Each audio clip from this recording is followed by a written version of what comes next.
Akhir tahun 2022, Polres Ogan Komering Ulu memusnahkan barang bukti knalpot brong hasil razia yang dilakukan oleh Satlantas Polres Oku.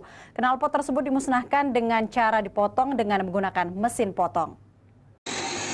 Kepolisian Resort Ogan Komering Ulu melakukan pemusnahan barang bukti knalpot brong hasil penyitaan dari pengendara.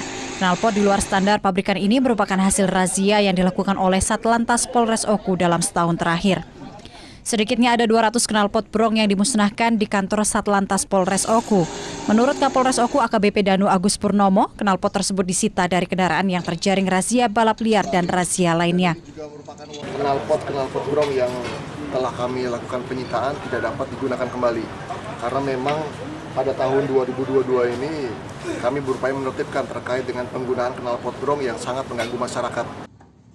Pihaknya akan terus menertibkan kendaraan yang menggunakan knalpot brong, di mana setiap kendaraan yang terjaring diminta untuk mengganti knalpot standar sebelum diserahkan kepada pemiliknya.